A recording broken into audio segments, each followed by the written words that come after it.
Folks, we're back with Eri Hickey. We just couldn't get enough. I think we're, sort of kindred spirits in our love of marketing and content nerdery. Eri, you and I just enjoyed chatting with each other so much last time that we had an idea and a concept to get the band back together with a new theme and a new focus for this episode, didn't we? Yeah, I think we both just really like to yap, right? Today, we're going to talk about how to go from reporting to communicating your data. And yes, they are different. Yes, the shoe is on the other foot this time, folks. I'm normally the one who's got to drag that storyline through. Ari had a great idea, and I said, now because we do have a good like back and forth here, we're gonna co-pilot this topic here together. I've got a thing or two to say about this because I've been in the firing line, as I'm sure you have, Ari, and so have our direct reports, our clients, and other people that we have Yeah, firing mentored and line is shared. a good way to describe it sometimes. Where do you think we should begin on a topic like this? Because people come at this challenge, this need or issue to be more effective and prepared in these meetings. Where do we start?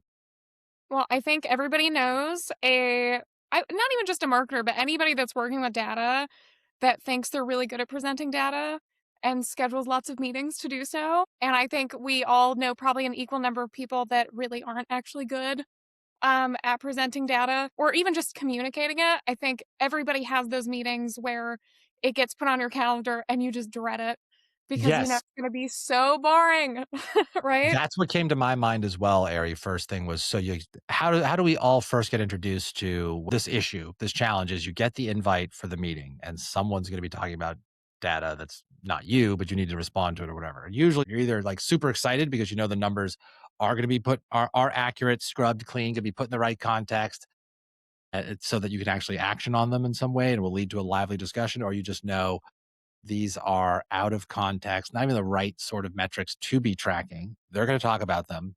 Nothing's going to change because there's not much we can actually influence on it. And they're pretty standard to where they've been before. And this is all just a dog and pony show, really. I think it's one or the other. And then eventually, I think, and I know you and I, as we've gone through our careers, have gotten this email, maybe others have as well.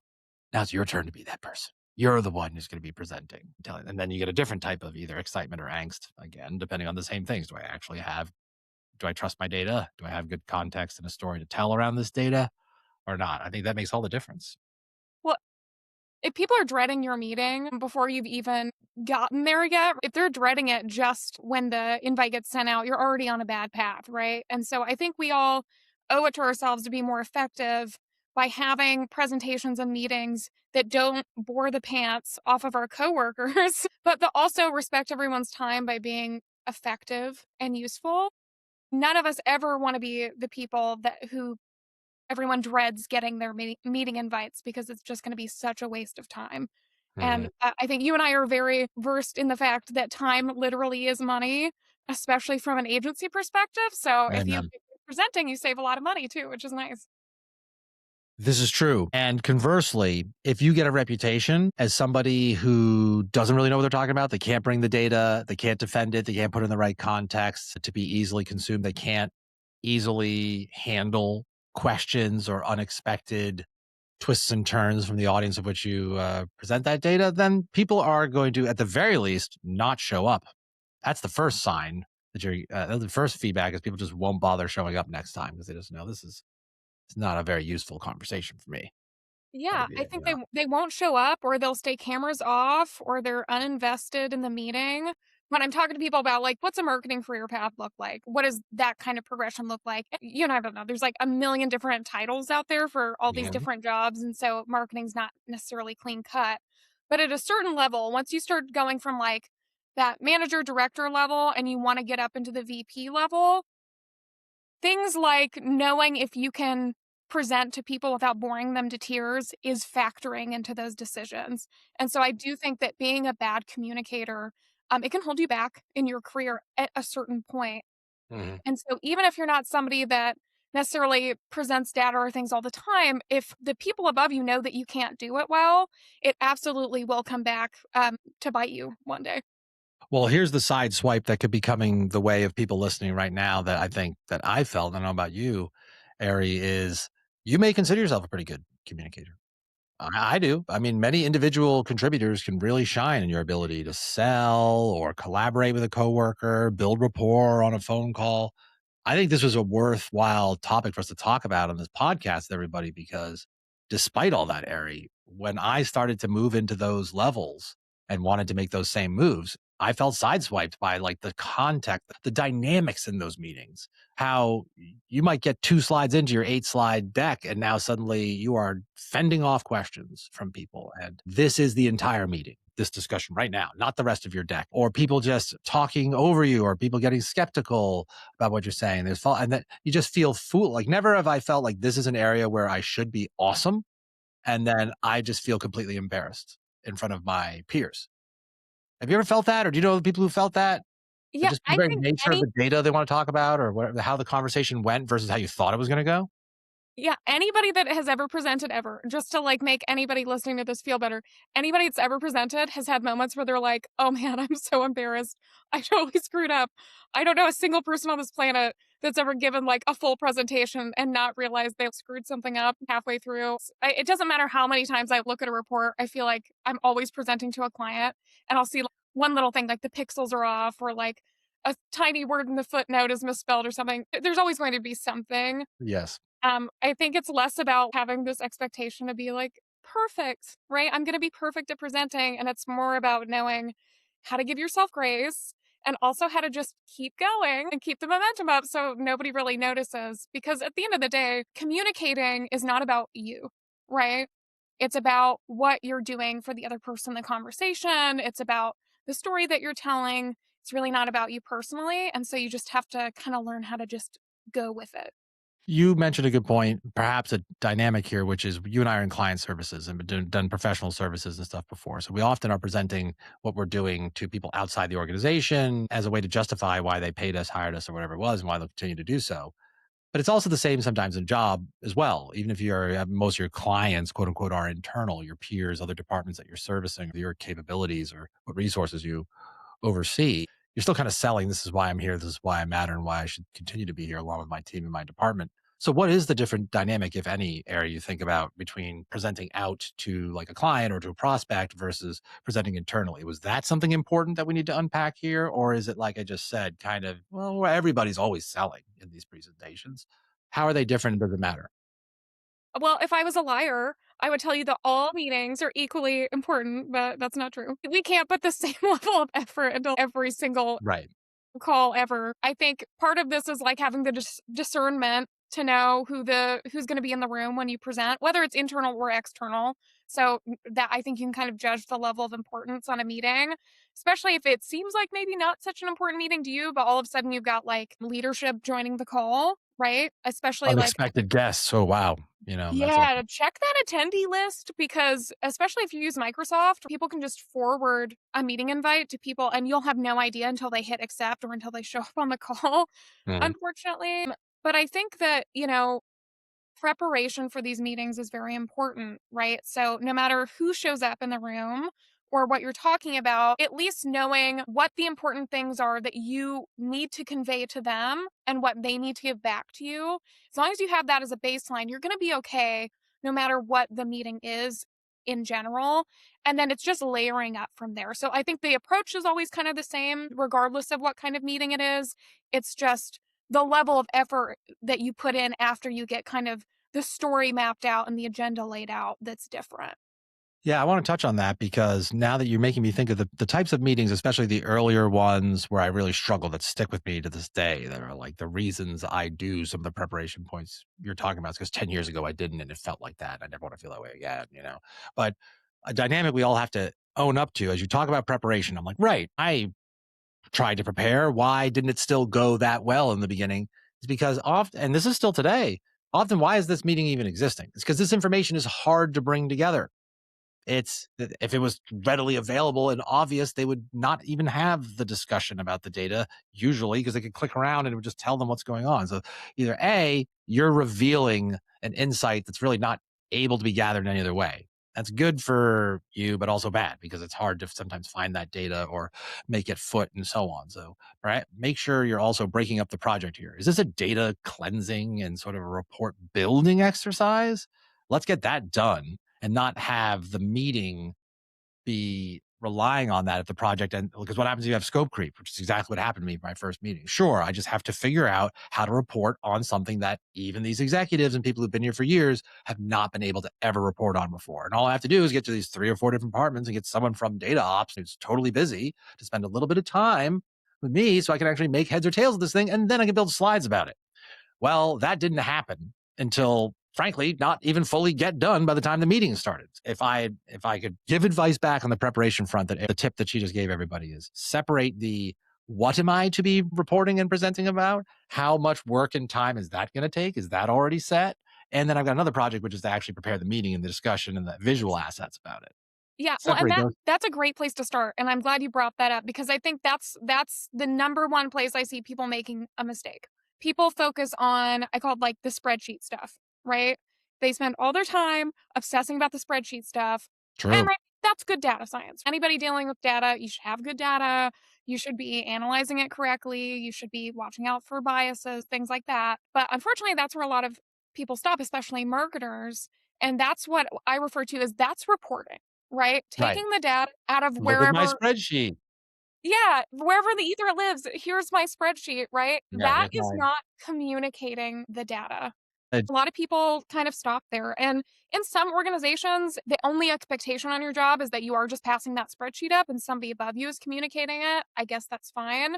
I also think that if you're a data scientist or some sort of very sciencey person that presents stuff to other scientists and data analysts, stop watching. Okay, this isn't for you. Nothing we're about to right. say is for you. We're talking about As people long as you get talking. those two APIs to talk to each other, Claude Yeah, prompts and stuff, you've solved your problem. You're fine. yeah. If you're a data scientist, ignore all of this. You don't need to worry about it. Uh, but for people who have to talk to other people about data, right, in a very communicative kind of way, you can't just stop with the reporting. From there, you need to look at it, at the data set that you have, pull out insights, right?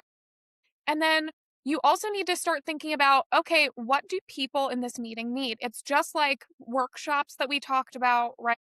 That point, you have to start looking at the people in the room and you need to identify what is going to be most important to the people that I'm presenting this data to.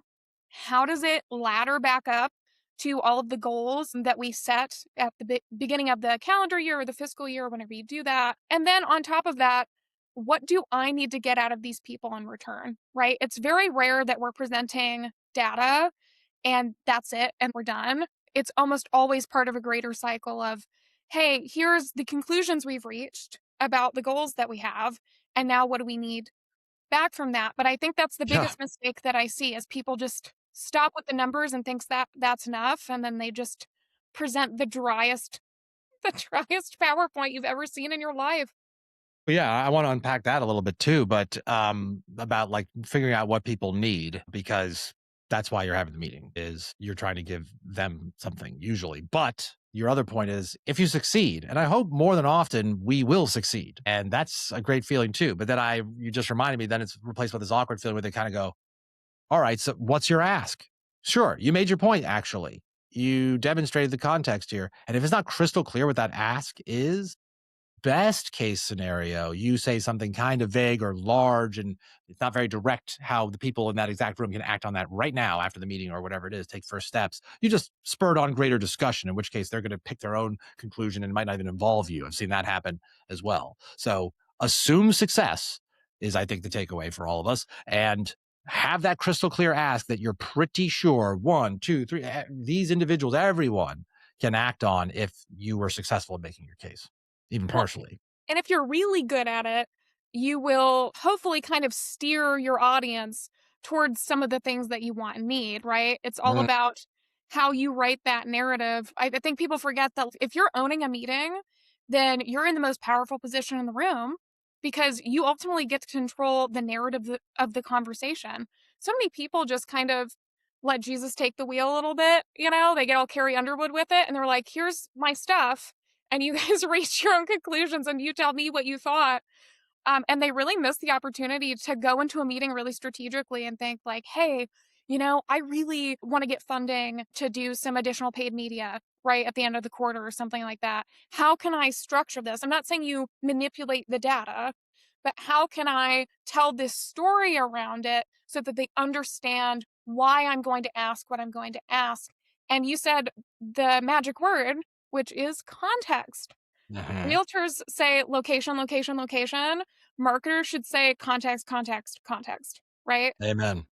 Otherwise, it's just I don't know if you've seen that movie, Contact. It's based on the book by Carl Sagan.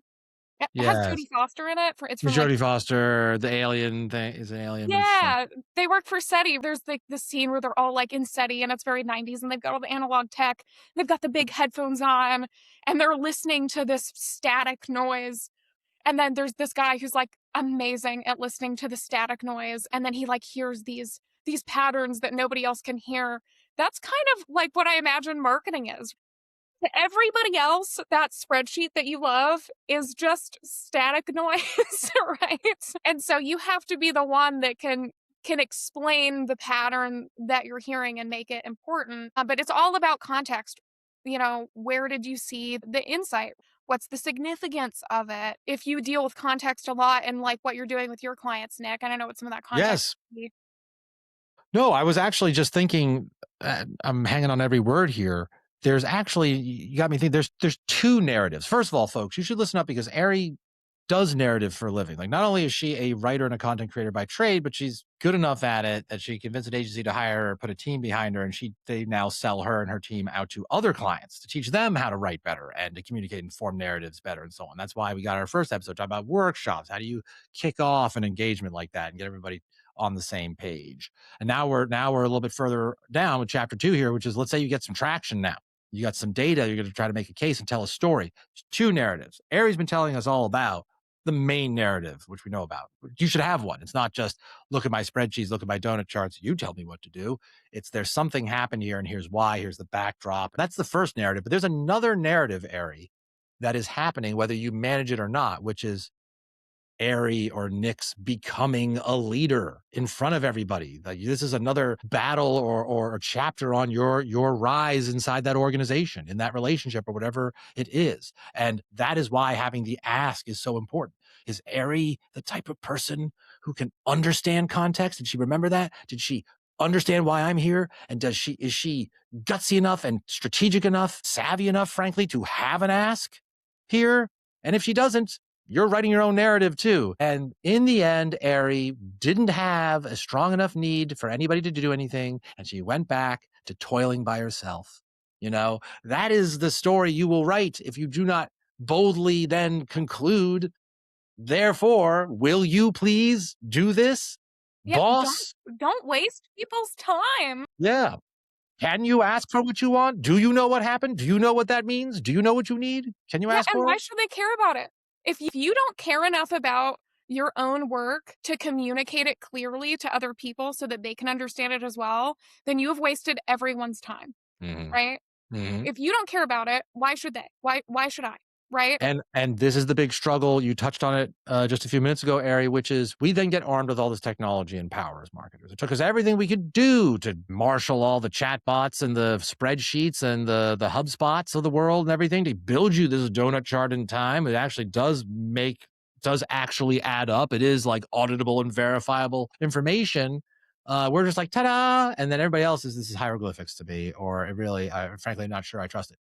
What does it mean in the real world? And somewhat of a hack if this helps. And I think you would do this intuitively, but I find a lot of people, we weren't doing this when we were getting into conversations with clients. We were just kind of formulaically reading off the charts and talking about what's next on the backlog, is to just tell the story for them. You read the tea leaves for them. If there was a click here, a website visit there, a LinkedIn message back and forth, a meeting and so on, and a lot of technology now can show you this in a timeline on somebody's journey. Why are we just showing the charts and the dots and the numbers? Why don't we just tell the story of Jane or Frank? Frank was actually he learned about us a couple of months ago, started kicking around the site, playing a little coy, didn't want to really identify himself. But eventually, when we put out that huge offer that we put out last quarter, Frank bit. He couldn't stay, he couldn't help it. He had to come on the webinar to hear about those numbers. And that's when Frank started asking a lot of questions of our team, which they didn't really know how to answer. So they handed off to Bob, our chief of sales. And Bob had a big talk with Frank, and then Frank gave him the cold shoulder, and Bob didn't hear about him for 3 months. But then, thanks to the big conference that we sponsored, we saw Bob again in Dallas. And that's when Bob told us he's actually in the market now for one of these tractors that we're selling. You know what I mean? Like, just it's so much cooler. Like, it makes so much more sense why we did all those little pieces when you say it like that, versus you could easily just tell that same story. I built a website page which was visited by 500 people.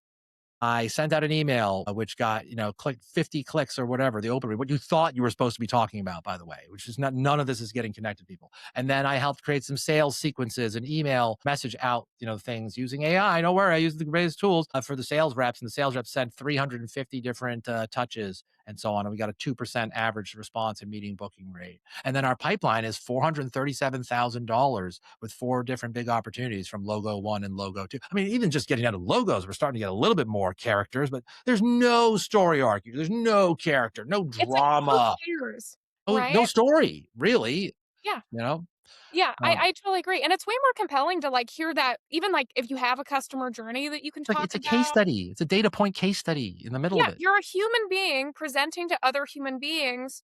Make it a little fun. Make it Yeah. easy to understand, right? Because if it's easy to understand, then it's easy to repeat. And if it's easy for people to repeat, then everybody's going to hear about the work that you did, which ding, ding, ding on the leadership track, right? That's going to help you move up. But also, I think everybody, and if you're like, I'm not sure if I'm a reporter or a communicator. Look at the last set of slides that you presented. It could be about anything as long as you're presenting on results for something, and go through every single slide and ask yourself, who cares? Right? Why should anybody care about this? If you've answered that question on your slides or in your presentation, then you're golden. You're a communicator.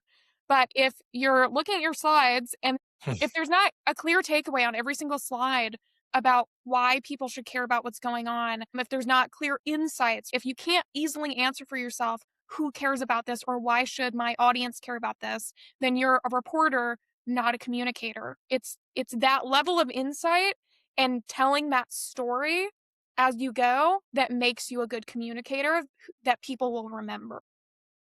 All right, I like this because you brought up the slides. Anything you want to offer here, folks? Just some gotchas or things you'd like to try or do. What's your philosophy for headlines? What's your philosophy for the use of imagery with text on a slide? I'm sure there's no hard and fast rules here. I know people wish that there were, but I feel like there's some artistry as well as some science here. Do you have any particular advice on how those slides should show up with some of the pieces that you're talking about?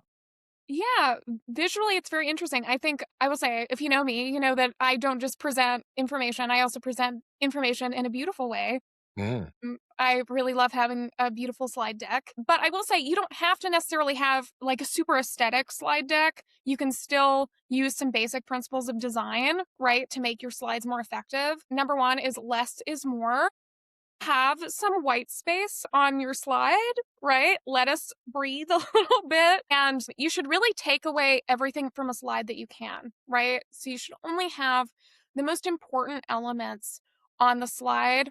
And I think something I see a lot is people they get insecure. I think it comes from a place of insecurity about, hey, I want to be taken seriously as somebody that works with data, and I want to make sure that people understand that like I'm above board in how I'm doing things. That's totally great. I think it's great for us to be concerned about the quality of the data that we're presenting and the work that we're doing. Problem is sometimes that insecurity then transfers into how we present data. And so we have way too much about like the validity of our method or like the methodology of how we collected the data, or we give way too much information. I mean, there's context is good, but there's such a thing as like too much context, right?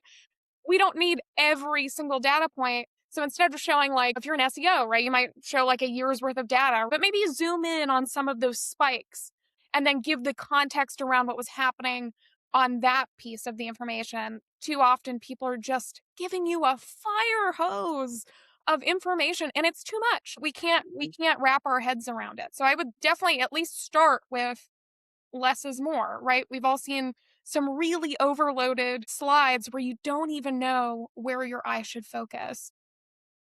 I am processing how this shows up, what you're saying, and I think it's for the audience, like, that to me is you need to lead with a conclusion first and foremost. Then Yes. you back it up with data. So you're saying, we are gaining traction in this area, or we are the number one of this, or we increased it by 30%. Now I'm going to show you a little visual. It's almost like a little bit of a preview image to back it up. I have a donut chart, obviously, to back that up. I have the report available at a glance. It's all available in Salesforce or whatever. I just got a little preview. It's not too often we make it, to your point, the chart is the star of the show.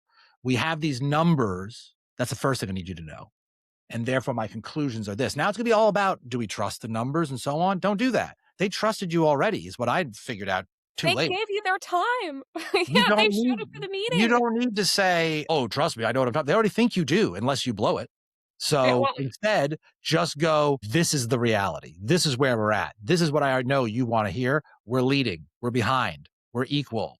It's going well. We should turn left. We should turn right. How do I know? Got a little report here. You can obviously see enough just at a glance that I do have it. Oh, you want more? There's a hyperlink, obviously. We're not going to go into all this right now, but it's good to know who wants more. I mean, we talked about this on our last episode, right? About leading workshops is you don't have to go down the rabbit hole with everybody who asks you an esoteric, or whatever. You can say, I'll take it offline, or I don't know. I'll get back to you. Follow up. Sounds like we need a part two.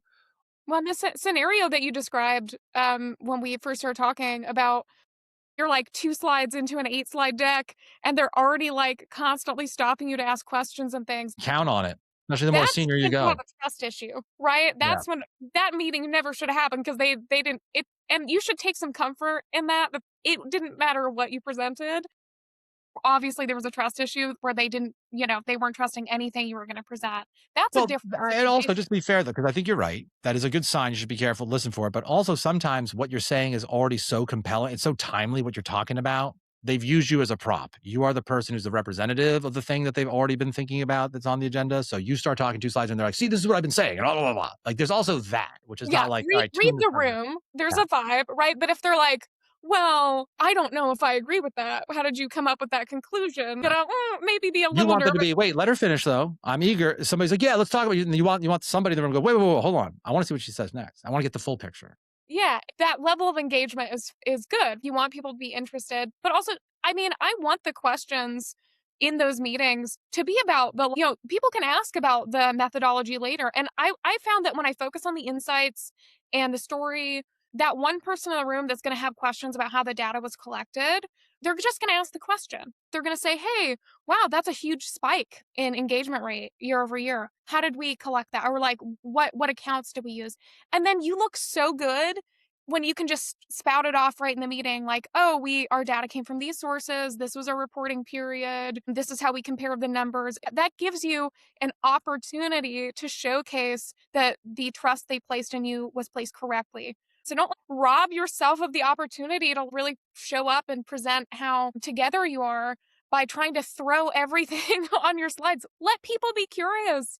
It's like if And somebody tells you their entire life story in the first 2 minutes of a first date, right? You're just gonna be so turned off by that. Let people, like, be curious and ask you questions. Don't be that, afraid of by the people. way, folks, when I said that Eri gave me some great advice that helped me think through how I was approaching LinkedIn. And I'm not saying everybody's got to copy what I'm doing or that the algorithms will bear this out. That's not what we're talking about. What felt right to me and what I've really clung to and I think has worked for me is like what you said. Let people be curious. Don't keyword stuff your whole subject line because you feel like people will only look at it for 2 seconds. And if you can't make that point with everything you got in 2 seconds, they're going to walk away. That's kind of like what we're doing with reporting too. Let people be curious. That's an Eri Hickey like super strength that you have Yeah, is be a little trust yourself. mysterious. Yeah. I want the cover art for this podcast to be just my head and just be mysterious, right? Yeah. He's And, just like, kinda like that's just looking up from the table just a little bit. Here, actually, yeah, that's the that's the shot of the tagline show. for We this were looking for episode. it. Be Oh, more that's the shot mysterious, of the the show. shot of I've the got show. tea. You've got I don't drink during the Gross. day, folks, but for this podcast, I will. For you folks, I will. Love it. So, we went through mindset.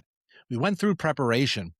We went through running the room, dealing with some personalities. We went through storytelling. We went through these key things. How do we wrap up the meeting and how do we follow through? Any advice there? If things succeeded, we talked about what success can look like. People actually jumping in and already talking about the so what. People saying, "What's your ask?" and being ready with that ask. Let's assume that we did that. We told a great story. We prepared. We had a good ask. People are like, "Okay." What? Any advice or thoughts that you wanted to get out or touch on, or hot takes on how you close that meeting and how you follow up? Yeah, absolutely. I mean, if everything's gone well, you've communicated things and you gave people a story that they could follow. I mean, hopefully you've been leading them somewhere this whole time. right? One thing I want you to do is I want to make sure that at the end of the meeting, even if you've scattered it throughout your presentation, I want you to restate how the results that you presented ladder back up to their business goals in some way. It can be a little subtle. You don't have to necessarily boldly call it out, but make sure because people tend to leave a meeting and only remember ultimately one if they like the meeting or kind of the last few things that you presented to them. So make sure you're summarizing up those key points one more time at the end and how they laddered back into your goals, which a reminder that the goals that you set for the year, that's like your job description, right? That's what you're supposed to be doing. So you're giving them the checklist of like all of the work that you've been building towards. So And folks, summarize it please up. believe that we know you know this. I know this, but like Yeah. I need to be reminded of this stuff. Like we're not telling you things that Ari and I don't need to remind you. These are things that we both nod along. We're like, yep, gotta keep remembering that. Gotta keep like gotta keep working on that. Right. So we're not sitting here on a mountain going, we both got this figured out. We're just reminding you, don't let your brain turn off like that. Oh, I've heard that before. Let's not mistake hearing something with being masters at applying it and making it a habit all the time. We're all in the dojo still doing that, right? So please Yeah. take this with a grain of salt. Go ahead, No, Ari. and I'm not here altruistically at all. This is totally selfish. I want to be in better meetings with data that doesn't bore me, right? This is self-preservation, so please Yes, listen. and Do we will better all meetings. benefit. She Yeah, will try to bring this for her meetings with you, and she would love it if you could bring the same for the meetings you have with her. You yeah, know? I Good her. genuinely believe the world is a better place if we all summarize things at the end of our meetings. Yeah, just 10% more. Yeah, so you're We're gonna wrapping summarize up. We're everything that wrapping you up the meeting said. here. Yeah. And then that's when you make your ask. I think people they jump the gun. They bring up their ask way too early. And you should have an ask, whether it's just, hey, we want to keep going with this direction, or and you should always have recommendations for how to improve things. Unless you're having a truly perfect year, which is very rare, you should have things that you want to optimize on or recommendations you have for moving forward. That's what you're being hired for. That's why you're there. That's why they've had you do this report because they want to hear what your plan is going forward based on what you've seen. And that's the time where you can sneak in, hey, we had this idea based on the things that I presented that maybe we could ramp up in this area. Or maybe we could spend a little more budget here, or we could reallocate something. That's when you make that ask as part of your recommendation. And you should always have a recommendation in your reporting, right? And then, next steps. Never let it just be stagnant. Either follow up and say, here's when our next report's going to be, or are we going to have maybe if it's a quarterly report, we're going to have, mid quarter touch points, right? Leave people with the security that this is an ongoing conversation. I'll jump in, Ari, to say, never forget the second narrative. The first narrative is what happened? Why should you care? The second narrative is, am I truly competent? Am I truly rising up as a trusted leader and colleague to you? And this is part of this story, the chapter of this narrative that you are a trustworthy colleague with management leadership written all over you. This is the same message to me as it is to you right there. I can take charge. I can take control. I already know what I need to do next. I know what you need to do next. I've already taken my own steps. That's how much I prepared. So many people give reports like they're a bear escaping from hibernation, right? There's like a marketer on the team. Yeah, Oh, but what did happen? Oh God. yeah, everybody in a corporate environment, I think, knows that one dude that you only see him like 4 times a year when it's time to report on something, or like, a developer or something when Azure crashes and he's the guy and then he just disappears into his cave the rest of the time. Don't be that person. You never want to be the kind of person that's like, I'm only here to deliver this report and then the door shuts, don't ask me anything else. You really rob yourself of future opportunities to really, again, showcase like the work that you're doing and find opportunities to like kind of sneak in that data throughout the quarter or whatever. And then but it is a conversation, right? You never just want to have a report that just you look at one time and then it doesn't inform any of your choices. Right, It's Aaron. it's communication. I mean, who wants to have somebody on their team that's only useful 4 times a year? you Yeah. know? And I think you're bringing this up, in my opinion, because I think that attitude shows up very obviously in this section, the next steps part. If you are a reactive person, almost if you're reporting reactively and defensively, you are soft pedaling this section. You are next steps is I'm going to mail out the report to everybody and you let me know if you have any questions and I'll see you next month. you know? But next steps of I can't wait to collaborate with you. I've been dying for people's help. I think what we just talked about is the biggest, best opportunity we should all be thinking about next. Those next steps are here's what I'm going to do next. Here's what I need specifically from each one of you so that my master plan that I just told you about will start to take off and for all of our collective benefits and world domination will be even that much more certain. Well, and your goals are your master plan, right? Your business goals, I love that. They're your master plan, though. It's like we Yeah. sound like evil supervillains, but like that is what I it kind of is, like right? that. How does this ladder back up to the master plan that we set at the beginning of Yeah. the year?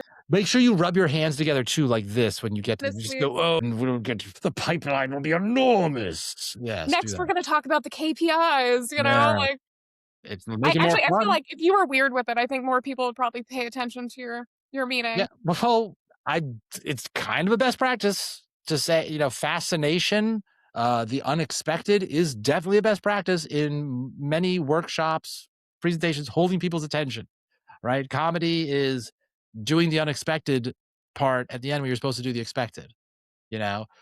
Yeah. Doing the Can we say inappropriate ways. comedy is a thing that you should do? I feel like I never wanna say, like, you should be comedic or, like, have fun with it because not everybody's fun, like, Right. with their presentations, and I feel like that's an unrealistic expectation to put on somebody that's already nervous. But if you have the ability to be funny and to genuinely show people that you like what you do and that you like reporting, that That type of funny.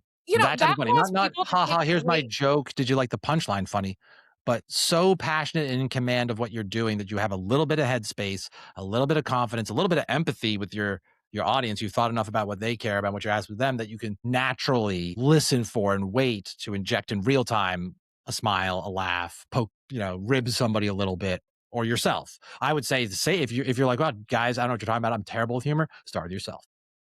Self-efface can go well, especially if you are nervous how you're gonna come off.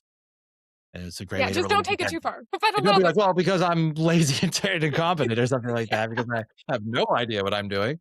No, don't do that, don't but undercut yourself. But yeah, no, I think that, and we've been kind of saying this the whole way through without actually saying it. But I'm realizing now what we're talking about is empathy. Have empathy for the other people in the room that you're presenting to. Chances are, if you're presenting data to them, it's because they either don't have the time or the ability to have insights into the data in the way that you do, which is why they're willing to trust you. And so, if you can make it a good experience for them, make it actionable, make it useful to them, you're taking so much psychological pressure off the rest of your team that they will thank you. And I will say, in my career, I have been thanked multiple times by clients and my coworkers for making data easy for them to understand. It's all people want, I promise. It's people just want to feel like they can understand what you're saying. It sounds simple, but Nick, as you and I both it's the know, shot of the show. It's the second shot of the show. I have a little bit yeah, left, so okay, pros, make but it's not data easy to easy do. for people to understand. It's the greatest gift. It's the lightning rod for where your empathy should focus, and I'm sure maybe you folks have heard this yourselves, or we've talked about it before in public speaking, and those of us who, like, kinda do dramatic like presentations and stuff like that in one way, shape, or form, corporate or otherwise, is if you're thinking about yourself, you're thinking about the wrong person. If you are afraid of failing, the safest bet is to think of entirely about that person, the target people. And what do they want to hear? How can I have this make sense to them? How can I just be sure whatever my ask is, this helps them understand why and what's in it for them? And do you understand the meeting they just came from? Do you understand what they were doing 30 minutes before you got in the room? If you're not thinking that, if you're like, what? Yeah, that is the challenge. That is why it's not going as well for you. Is understand these people are not thinking about what you're thinking about all the time. They're not worried about if you're nervous or not. They're not nervous. They're not worried about how hard it was to build the report. They just want to know, are we kicking butt in this area or are we not? What do you want from me about it? What's in it for me? Why should I care? And what do you want me to do about it? How can I help you if it's worth my helping you? And they're going to assume that it is. Otherwise, they wouldn't have shown up for the meeting.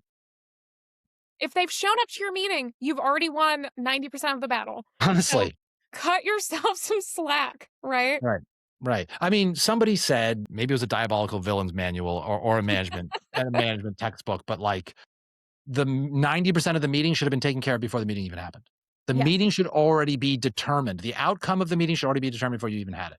Is that wrong? Is that so crazy, guys? You ready to play chess instead of checkers? Because that's what we're going to need to do. Is the meeting should merely consummate and prove officially what you already feel like you have laid the groundwork for, from understanding and getting inside the minds of everybody else who's been in that room, either because you met with them one-on-one, you aligned with them their little piece, you were sure what your ask was going to be well received by them, they're going to chime in at the right time to tell their little story of social proof, or they're going to back you up in this key point, or they're going to keep their mouth shut. Whatever it is, that is where you have the best bet of winning, is putting it on that. And yes, I know you'll be nervous. I know you'll be worried about it, but you're gonna black out anyways when you get in there. So it doesn't matter. You're not gonna remember any of this in The 45 best thing minutes. you can do is the only guiding light, I think, when you and I are like, "Oh my gosh, I can't believe that went well," is because we are obsessed with the audience out. Yeah, and it's easy to be obsessed with your audience, and I think once you do it a couple of times, if you change the way that you're reporting and you start focusing on communicating data instead, um, I think once you do that a couple of times, you'll never go back, to the way you used to do it because the way people respond to you when you communicate data instead of just reporting it to them is life-changing. I mean, really, people act like the sun just came out and the clouds opened up and you'll really, really go far because it's not a skill that honestly a lot of people have anymore. No, and people are gonna have opinions, like you're hearing us, and then your manager's gonna tell you to do something different. But ultimately, you have to trust your gut if you're responsible for driving the outcome that the meeting's supposed to do. I'm telling you, what areas I've now presented in the last couple of years, I've had VPs of sales and people who are running private equity firms and like really big time people coach me. And what Ari said just like a minute ago is so important. I thought it was heresy. I'm like, I can't lead with the charts. I have to show the data. You know, that's how I got here to this point. Is you had those types of tactical discussions, the one on threes or whatever, the little team meetings where you report out on your little pacing table or whatever. Once you start getting there with the C suite, they all like I said. I'm sorry to repeat myself. They already trust you. Otherwise, they'd be like, get this clown out of the room, right? So just now, all the coaching I got was just get to the point. Are we winning or not? Capture their attention with a big opportunity or a big challenge. Tell them what the options are. And that they need to see numbers behind that. Like give them the hard numbers that justify the challenge or whatever. Did this many of these or it's this size of opportunity. Let them tell you later if they need to see the line by line report or the trend that proves that. And I'll leave with one last thing, one last piece of advice for everybody. But your slide deck is not the meeting. You are the meeting. It can tell you what, like if I sent out my slide deck fully loaded, even with my speaker notes, even before a meeting, and everybody in that meeting saw it and looked through the slide deck, I would still be able to deliver additional value by hosting that meeting and having that conversation with people than they would get just from looking at the slide deck. It's great. Slide decks are just a visual aid. People have started using them as a replacement for meetings themselves, but your slide deck is just there to back you up. But ultimately, the interest and the story and the who cares is coming from you as a person. So don't over rely on your slide decks and trust yourself to deliver the information.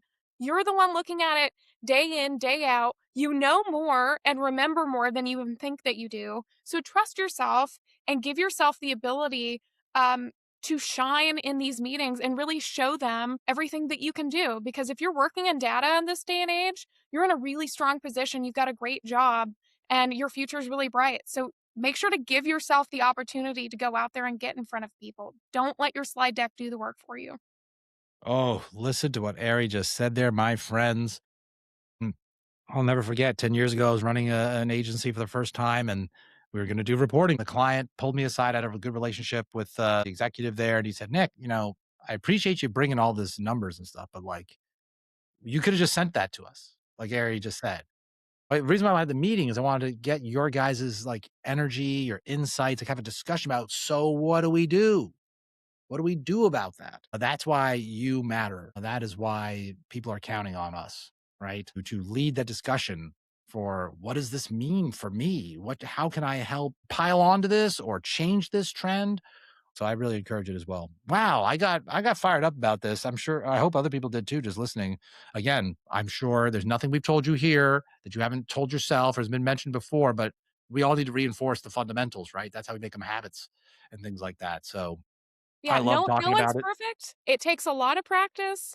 Everybody gives a boring meeting sometimes, it happens, but the point is that we keep trying to be better every single time. and that we put a lot of care and empathy into the meetings that we're running, right? That's all we can do. It's not just something to survive. It's not something to have to get through. It can be a medium to express yourself, to finally make your big declaration about where you're going and what you've been working on and why that matters to the world and to your colleagues and stuff. Yeah, Like, and let's get the things you want, right? yeah, As marketers, we all want stuff. We all want you more budget. deserve, yeah, you deserve revenue leader. You deserve Go that. go get the stuff you want.